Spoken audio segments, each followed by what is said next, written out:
Hi, my name is Kris Cox. I'm in Professor Christensen's Accounting 6650 class.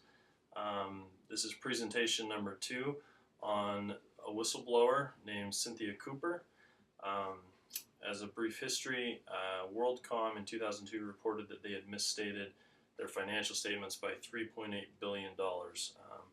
Scott Sullivan was their CFO, had made fraudulent journal entries in their accounting system related to the improper capitalization of expenses and the reversal of reserves. Cynthia first became aware of this problem when she was made aware of a $400,000 amount that the wireless department had set aside for shortfalls in customer defaults. This was common practice, but he took that $400,000 and used it to boost profits in WorldCom. Cynthia started to have her employees look into the matter and even work overtime to gather information. After months of digging, there was enough evidence to ultimately bring it to light, and WorldCom was accused of fraudulent activities and actually exposed themselves for that. WorldCom ended up filing for bankruptcy. They're having their trade frozen on the stock exchanges and were slapped with the SEC civil fraud lawsuit.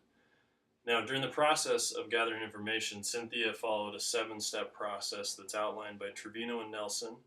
The 7 steps are: first, to approach your immediate manager; second, to discuss the issues with your family members; third, take it to the next level of management; fourth would be to contact an ethics officer if there is one; fifth would be to try and go outside of your normal chain of command; sixth, to go outside of the company; and ultimately, seventh, to leave the company. Now, Cynthia's first course of action was to go to her direct supervisor, Mr. Sullivan.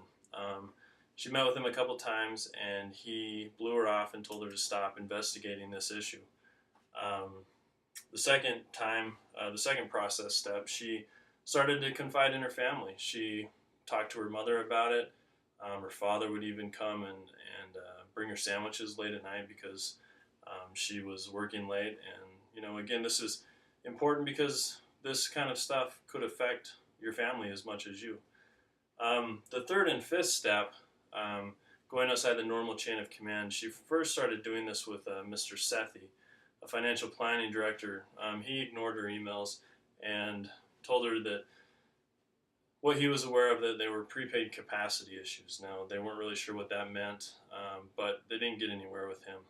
Met with him on a couple of occasions.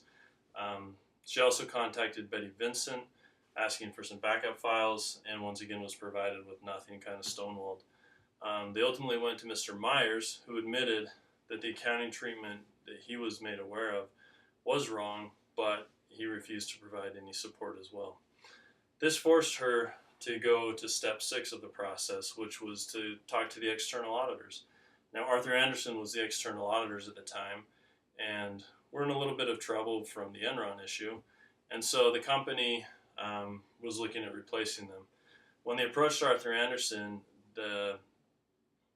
those in charge at Arthur Andersen basically told them that they would only work with Mr. Sullivan, and that Cynthia, had to report to them and figure it out with him. Once the auditors were changed to KPMG, Cynthia was able to meet with Mr. Malone, who was the partner. He helped her to go to the audit committee and expose the fraudulent accounting treatments, and ultimately, is what led to her blowing the whistle and WorldCom's demise. In conclusion, Cynthia, by following the process that was outlined by Trevino and Nelson, was able to blow the whistle on WorldCom fraud.